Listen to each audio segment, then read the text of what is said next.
October 25, 1944. Just before dawn, off the eastern coast of Samar Island in the Philippines, a single pilot from the American escort carrier group known by its radio call sign, Taffy 3, was flying routine anti-submarine patrol when he spotted something that made no sense. Pagoda-shaped mass on the horizon, unmistakably Japanese, unmistakably big. He radioed it in immediately. Back aboard the flagship, Rear Admiral Clifton Sprague, a veteran naval aviator commanding the 6 escort carriers and 7 destroyer-type ships of Taffy 3, didn't believe it at first. It had to be a mistake, he thought, some young pilot misidentifying part of Admiral Halsey's powerful Third Fleet, which was supposed to be screening this entire operation from any Japanese naval threat. Sprague told his air staff to have the pilot double-check his identification. The pilot checked again. It wasn't a mistake. Steaming directly toward Taffy 3, close enough now to be seen without binoculars, was the most powerful surface fleet Japan had left in the entire war. For battleships, including the Yamato, the largest battleship ever built, 6 heavy cruisers, 2 light cruisers, and 11 destroyers, the Japanese center force under Vice Admiral Takeo Kurita. It was the culmination of a plan the Japanese had been executing for days. Part of the broader Battle of Leyte Gulf, the largest naval battle in history, fought to try to break the American invasion of the Philippines before it could take permanent hold. Halsey's Third Fleet, the force everyone believed was guarding this exact stretch of ocean, was actually 100 miles to the north, drawn away hours earlier by a Japanese decoy carrier force specifically designed to pull the Americans' most powerful ships out of position. It had worked exactly as the Japanese planned.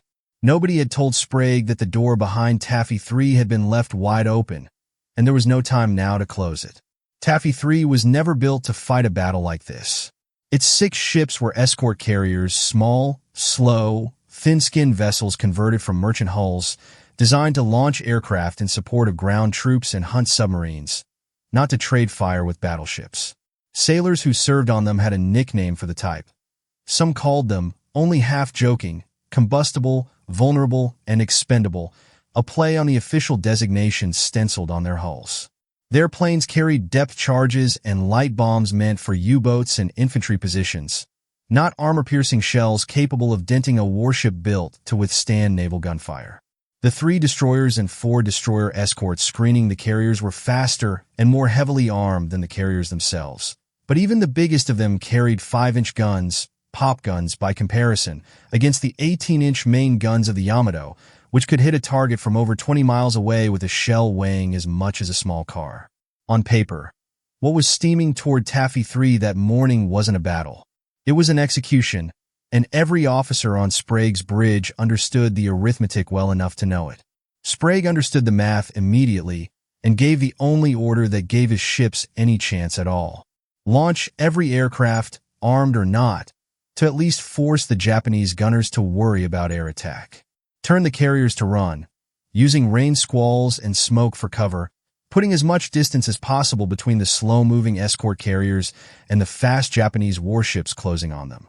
And send the destroyers, the small boys, as the Navy called them, directly at the Japanese fleet, not to win, but to buy time, to force the Japanese formation to react and scatter, rather than simply run down the fleeing carriers unopposed.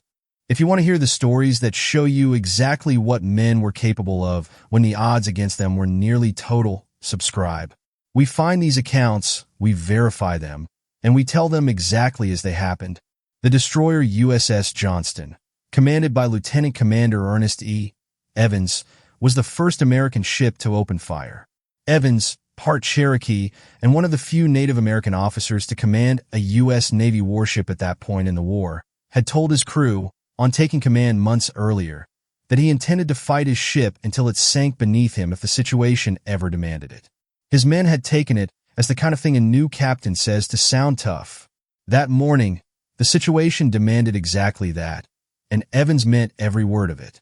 Johnston charged directly at the Japanese formation, laying a smoke screen across more than 2,000 yards to help hide the fleeing carriers, zigzagging through shell splashes already beginning to rise around the ship as Japanese gunners found the range, then closing to torpedo range against a heavy cruiser many times its size.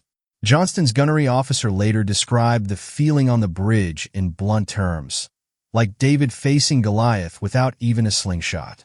The torpedo spread Johnston fired nearly tore the bow off the Japanese cruiser Yamato, forcing it out of the fight entirely, a single small ship inflicting damage on a vessel that outweighed it many times over, a result that would have seemed almost impossible to anyone looking at the two ships side by side an hour earlier. Johnston wasn't alone for long. The destroyers Hull and Heermann followed the same suicidal logic, close the range, fire torpedoes, absorb whatever fire came back, and by the fleeing carriers every extra minute possible. Heermann, in the chaos of the engagement, came so close to several other American ships during its own attack runs that it nearly collided with two of its own destroyers while dodging Japanese shellfire, the entire battle unfolding in a compressed, smoke-choked space where American and Japanese ships were sometimes only a few thousand yards apart. The destroyer escort Samuel B. Roberts, an even smaller and more lightly armed ship, charged into the same fight, its captain reportedly telling his crew this would be a fight against overwhelming odds and that he intended to give the enemy exactly what he had anyway, before closing to point-blank range against a Japanese heavy cruiser and firing everything the small ship carried. Above the surface battle, aircraft from the escort carriers flew mission after mission against the Japanese ships despite carrying, in many cases, nothing but depth charges or no ordnance at all. Pilots making dummy strafing runs with empty machine guns simply to force Japanese gunners to break formation and dodge, buying seconds and minutes that had no other way of being bought. Some pilots, out of bombs and torpedoes entirely, continued flying mock attack runs anyway, diving at Japanese ships as if armed, purely to keep the enemy's anti-aircraft gunners occupied and their captains guessing about what threat might be coming next. The Japanese shells falling around Taffy 3 that morning were dyed different colors, pink, green, red, yellow, so each individual battleship and cruiser could identify its own splashes and adjust its aim. A targeting method built for a battle between comparably matched fleets, now being used against ships a fraction of the size anyone had designed the system to track. Sailors aboard the American ships would later describe the strange, almost beautiful horror of watching colored geysers of water rise around them from shells large enough to destroy their entire ship with a single direct hit, the ocean around Taffy 3 blooming in unnatural color every time a Japanese gun crew found a new bracket on their position. The escort carrier Gamber Bay took hit after hit as Japanese cruisers closed to point-blank range, its thin, unarmored hull offering none of the protection a full-size fleet carrier would have had. It went down burning, the first American aircraft carrier ever sunk by enemy surface gunfire in the entire war. Johnston kept fighting even after taking crippling damage of its own, hit repeatedly by shells from multiple Japanese ships, its steering damaged, part of its crew already dead or wounded, Evans himself wounded, and continuing to direct the fight from an exposed position because Johnston's bridge had been wrecked. The ship kept firing until it had nothing left to fire with and finally rolled over and sank, roughly 3 hours after the battle began. As Johnston went under, sailors aboard a nearby Japanese destroyer reportedly rendered a salute to the ship's crew as it sank, an extraordinary gesture of respect from an enemy who had just watched a vessel a fraction of their own size fight until there was physically nothing left to fight with. Evans did not survive. He was posthumously awarded the Medal of Honor, the citation crediting him with consistently placing his ship between the Japanese fleet and the carriers he'd been ordered to protect, exactly what he had done from the first minute of the battle to the last. Hull and Samuel B. Roberts were sunk in the same engagement, their crews fighting in essentially the same way, closing distance against ships they had no realistic chance of damaging in any conventional sense, buying time with their own survival as the currency. What none of them could have known, fighting and dying in the middle of that battle, was that the sheer aggression of the attack was accomplishing something none of Taffy 3's actual firepower ever could have. Aboard his flagship, Admiral Kurita was receiving reports that made no sense to him. His optical rangefinders, built to classify and measure enemy ships at a distance, couldn't properly identify what type of carriers he was fighting. The escort carriers of Taffy 3 were smaller and slower than any full fleet carrier, but from a distance, through smoke, rain, and the chaos of an ongoing battle, they looked bigger and more dangerous than they actually were.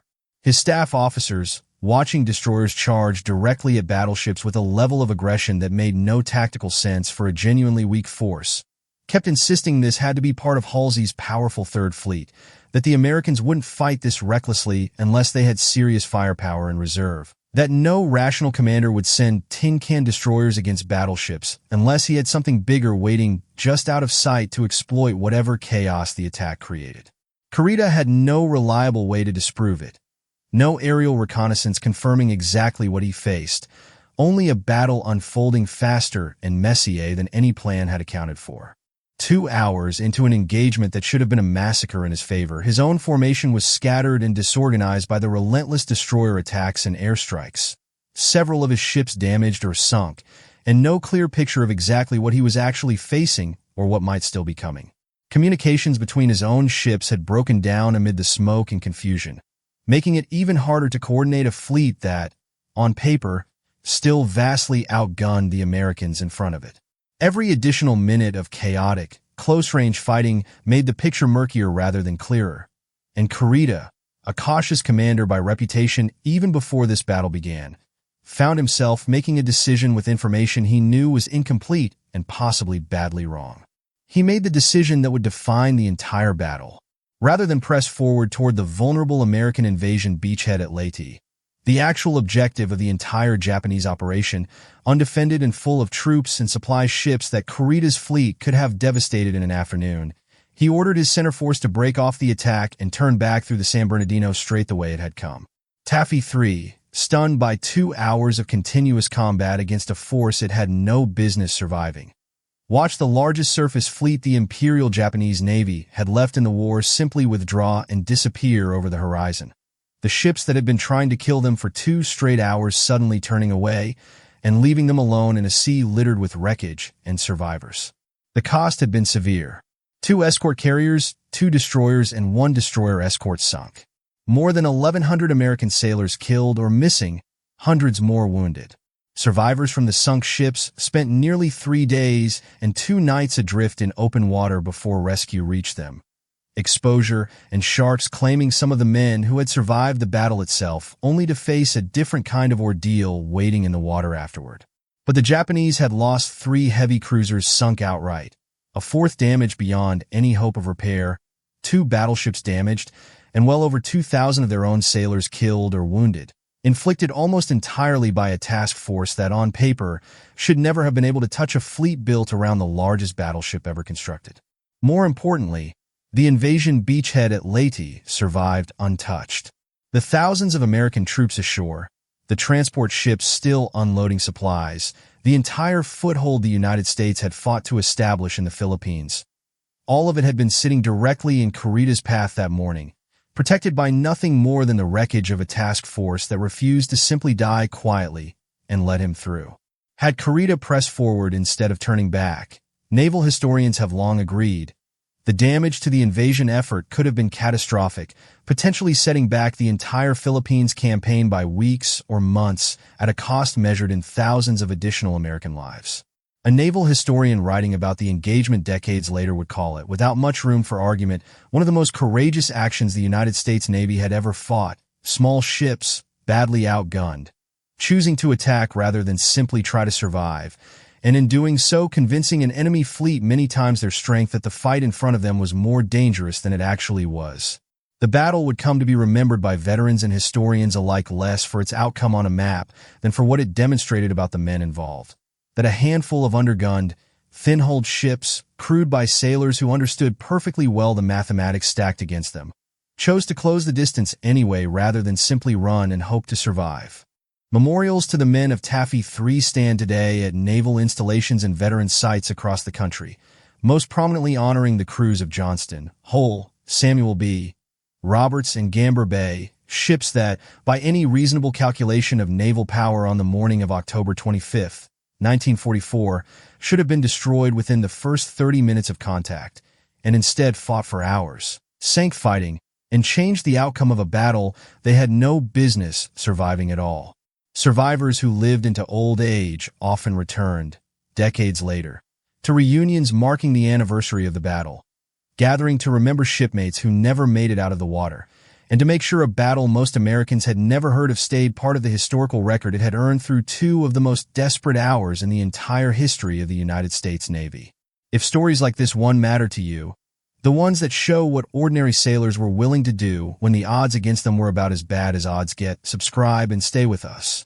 We'll keep finding these accounts, verifying them, and telling them exactly as they happened.